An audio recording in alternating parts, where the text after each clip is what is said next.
Hey everyone, welcome back to another episode of r/ProRevenge. In today's episode, the Karen that breeds minion Karens.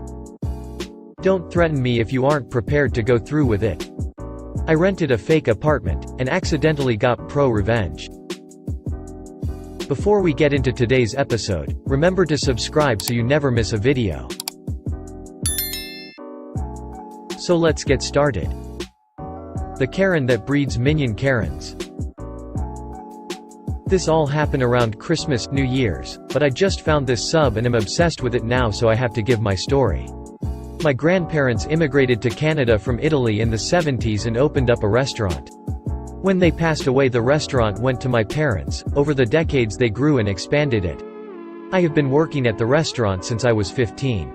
Over time my parents got older and eventually retired, becoming snowbirds, go to Florida for the winters.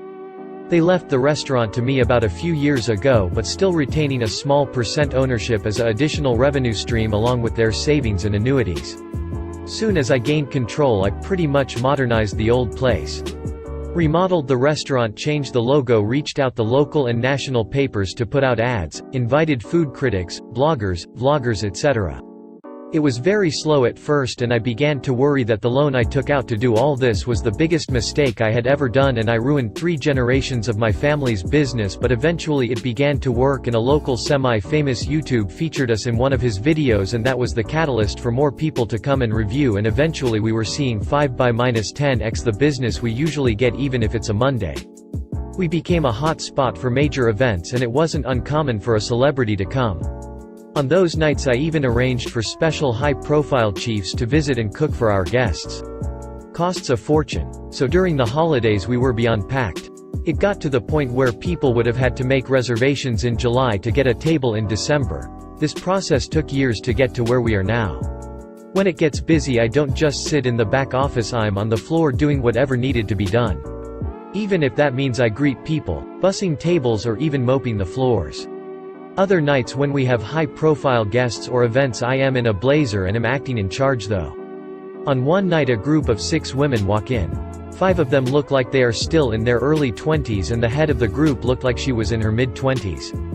Best theory, she was one of the other 4 girls' older sister, or possible older sorority sister to incoming college freshmen maybe.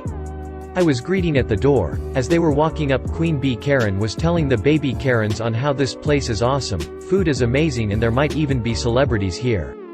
When she came up to me, she told me she needed a table for 6. I replied, "Of course, can I please get the name on the reservation?" She looked at me and said, "Oh, I didn't make one, but it's okay. The owner is a personal friend of mine. He said he always has 1 or 2 tables that he keeps open for special guests, and said we can have one of those tonight." Now generally this is true of many high-profile restaurants, and lately I have been doing that as well, but I had no clue who this woman was, and she definitely never spoke to me about any of this. I did get she was trying to get in without a reservation, but she literally picked the worst person she could possibly talk to and try this. I told her, "I am sorry, but we cannot seat anyone without a reservation. As you can see, we do not any seats available." I didn't want to go all out and say I'm the owner and we have never spoke before, so I never promised you a thing because I didn't want to embarrass her in front of the other girls she was with. At first. She then went on and said out loud to one of the other girls to take a picture of me. She will speak to the owner and make sure I'm either cleaning the toilet or fired by the end of the week. The other girls following her lead were like, "Yeah, kiss your minimum wage job goodbye." I'm not sure if they were in on it with her or they honestly thought she knew the owner. Queen Bee Karen then went on and said, "Look, you can just give us a table or I can make life very difficult for you. This is not worth losing you job." Constantly pointing, just trying to put me down, saying things like, "Obviously you aren't anyone here, because if you were you would know who I am," and never even try to tell me anything other than yes or of course. Constantly trying to belittle me and get that table. At this point it was a long day for me, and the way I saw it, I had 3 options. 1. Tell her I'm the owner and just call her out on all of this. 2. Just give her the table and let it be. 3. Teach Queen Bee Karen and her little minions a lesson. I chose option 3 for various reasons, including some personality flaws I am aware that I have, but I like to think it was at least 50% really wanting to teach her a lesson.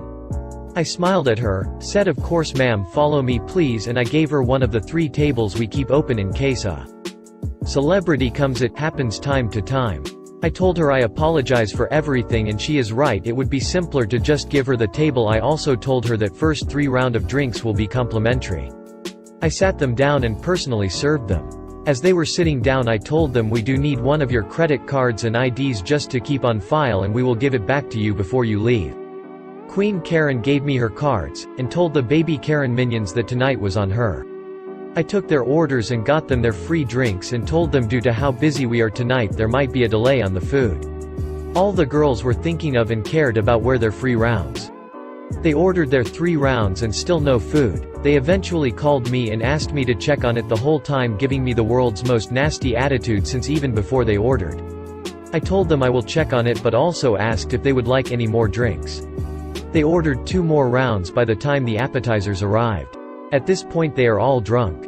Having done nothing but drink on an empty stomach most the night and only having had salads after. As more food arrives the more drinks are ordered.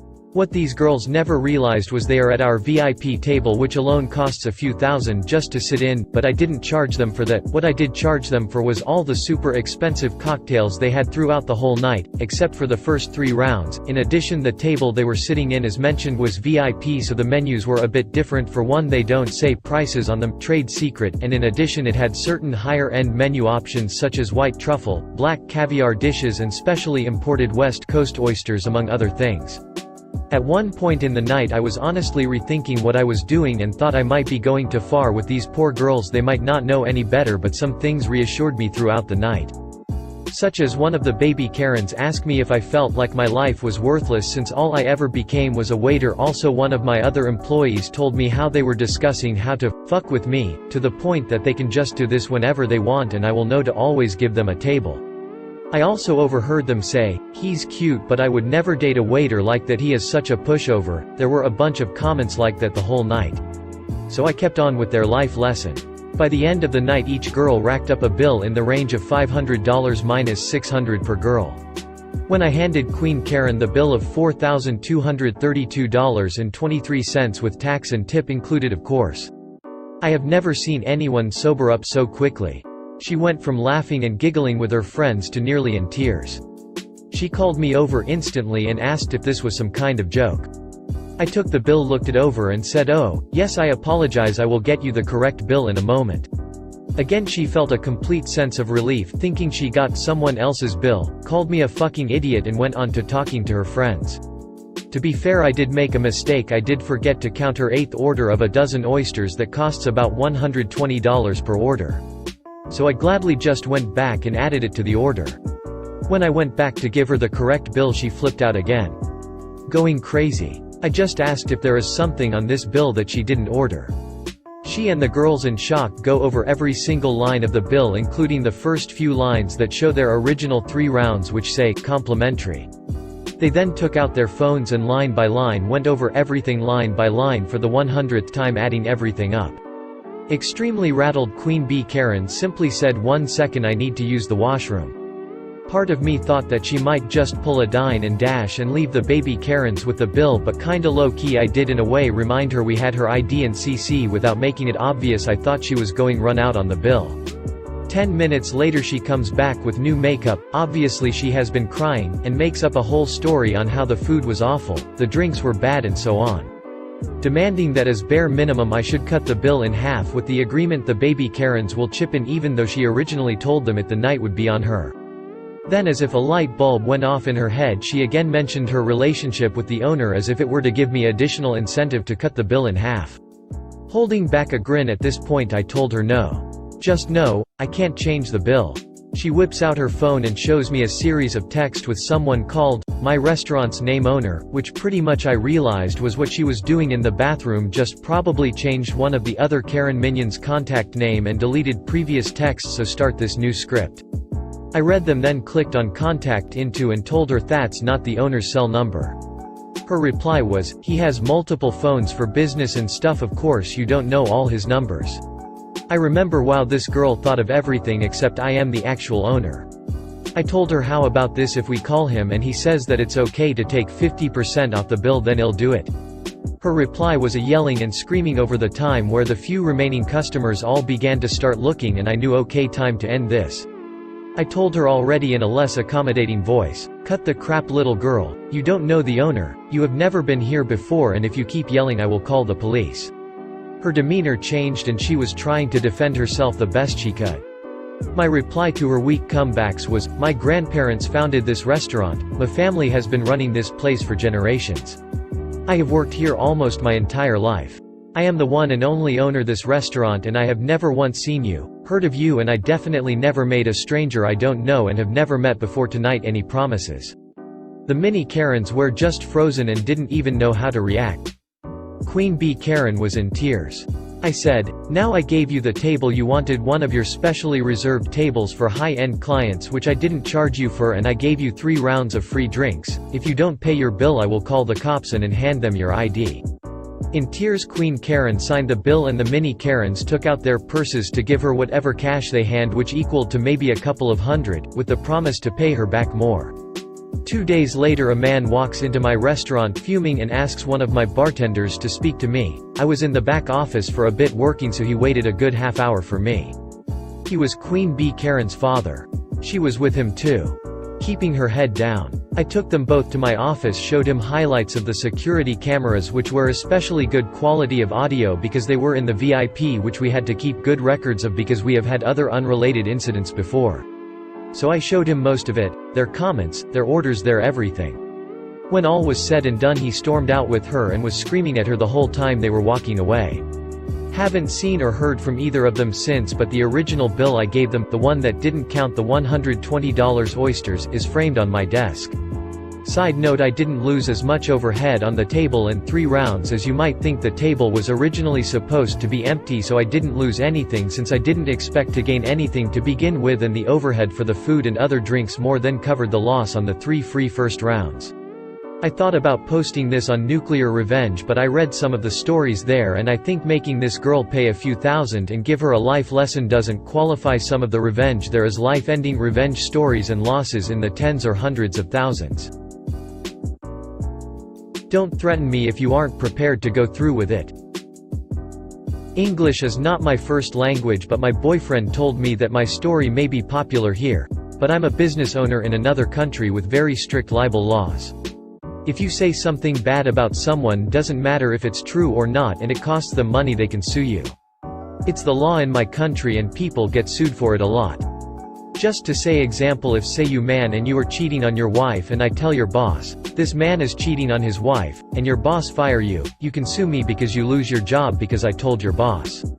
Even though it is true that you are cheating on your wife. Stupid law, I think. If not true I understand, but if true, why illegal? Anyway, my country not perfect. So I own a bar. My bar is very successful. I try and take care of my customers and I'm always at my bar making sure my staff are doing a good job. I also always have events and parties. This I think helps my bar be successful. So not too long ago I moved my bar to a better location, and shortly after the bar owner across the street started to threaten me. She said I was telling people she had illegal people work for her. She said I told people she was selling sex. She said I saying she was ripping people off. I didn't know any of this, I don't even know her. I am busy, I got a bar, I got a family, and I got a normal job too. Then one day she sends me message and says I need to pay her $25,000 or she will sue me. I need to pay the $25,000 because it is less than what the court would make me pay. I'm angry, I don't know why I need to pay $25,000 for something I didn't do. I think she was just mad at my success. My boyfriend, who is American, told me I should speak to a lawyer. It was very stressful. I just want to do business and live a happy life. I don't want to fight over stupid stuff. But after a few weeks of her texting me demanding I pay her money, I go to a lawyer. Lawyer told me that I can sue her for blackmail and she can sue me for saying bad things about her. I told my lawyer, I didn't say good or bad thing about her. I don't even know her. Lawyer says then that's fine because she will have to prove I said bad things about her, and if I didn't say anything bad about her then she can't win. But I can prove she try and blackmail me. If she want money out of me for saying bad things about her, she needs to sue me, not blackmail me. So I sue her. It took a long time, very long time. Over 1 year, in fact, lots of paperwork, back and forth, waiting, very stressful. I was pulling out my hair. I'm just glad my boys keep me happy and focused. And then the day comes we go in front of judge. Judge said that she can't prove I said anything bad about her, and since she can't prove I said anything bad she gets nothing. Judge then told me that I need to get paperwork showing how much money I pay my lawyer. I was smart and I brought it with me. My lawyer was very expensive. Judge then asked how much money my business made. I told judge and I also brought proof. Judge then ordered her to pay 10% of my whole year money because she was trying to blackmail me and that is not okay. 10% was a lot of money, a lot more than $25,000 she had to sell her bar to pay me. I was so happy, but you see she had problem. She couldn't sell her bar. No one wanted to buy it because many people say my bar put her bar out of business, so why do they want to buy it? When they give her price, it very low price, not enough to pay me or give her enough money to do something else. So I told her, let's make deal, you give me your bar and we say everything is even. She said that's too much money, so I promised to pay her a little bit every month as a rent, and she agreed because she had no choice. So I bought her bar. I got it for a very good price because she had to pay me and she had no money, smiley face. In my country, as a judge tells you that you have to pay something and you can't pay it, then one day they will send you to jail. So I took her bar and turned into a restaurant which is also doing good. Now I have a good bar, a good restaurant, and I'm happy again. It was very stressful 18 months. I didn't want to fight her. I don't know why she try and fight me. I think she was just mad. She was always mad and mean, which is why I think no one liked her. I rented a fake apartment, and accidentally got ProRevenge. So this happened a long time ago, it's probably okay to post here. It was 2010 November 2009, and I was jamming to I Got a Feeling by the Black Eyed Peas, looking for a cheap apartment. I find a great ad in Craigslist, and arrange for a viewing. I meet the landlady, a portly shrew with a Betty Page haircut. I wasn't here for the company however, but for the cheap room. It's not great looking, but it is cheap, so I tell her I am interested. She tells me the place is mine if I can get a deposit by end of day. Sweet! I rip to the bank and grab the $450 needed, a half a month's rent. She and I cross-sign a standard lease, and ask when I can get a key to move in, and she says a couple days as the current tenant has yet to collect all of their stuff. So, I am sleeping on the couch at a buddy's pad for now, and so I just chill, seeing sights, enjoying the first few weeks in a new city. A couple days roll by, and I haven't heard from the landlady, so I get frustrated and leave a few salty voicemails, but alas I was ghosted. Finally she leaves me a voicemail and says she's sorry, but she cannot rent the place to me. I start to get angry. But I am a pretty cool customer, so I do the research, find out my rights in an unfamiliar new municipality, and discover that if someone backs out of a lease without a legal reason, the other party is entitled to double the deposit they placed, so I figure, she owes me about $900 clams. I leave more messages and emails. Again with the ghosting, not answering the phone, no responses via email either. I get fed up. Now, I had just accepted a new job, but it didn't start until the turn of the month. I would guess it's about the third week of November 2009. I have some spare time, so I hop on the bus, buy a magazine, and sit at the bus stop across from the rental house, and just wait. And wait. For a couple hours I waited, but man was it worth it. I see her showing the unit to another smart mark. I hold my cool, and wait for her to finish with her newest renter, and make my way over to the house to confront her. As soon as she sees me, she starts to wail about how the tenant changed their mind, blah blah blah, and that's why she couldn't rent to me. I've heard enough. I square my stance directly opposite this clearly upset charlatan. Now you listen to me, you will get me $900 as required by law by the end of the day, or I will go directly to the police station and let them deal with you. She turned white. For a minute I thought she was going to puke on the ground right there in front of me. She says, hold on, I will get you your money. I remember thinking, shit, that was easier than I thought. She goes upstairs. The unit was a basement unit in the house she was living in, and I shit you not, hands me a wad of cash and says, here, this is ruining my Christmas, but here. She almost pushed me off balance as she jammed the messy wad of cash into me. Thank you. Good day, I say and take the money, count it, and walk away. I didn't turn around and look back, got on the first bus that stopped nearby heading back toward the direction of my friend's house. Not until I was home did I calm down and realize it was going to be a sweet Christmas, all thanks to a lying phony cheapskate. However, this is not the end of the revenge. About a week later, I get a phone call from a friend asking me if the lady in the news is the same crazy lady I got the double damage deposit from. I'm like, WHAAAAA. Sure enough, it turns out this lady was running the same scam in parallel with a bunch of other victims. I am mortified, not just because I almost got scammed, but it immediately occurs to me that the money I got was someone else's money, and they are homeless for the holidays.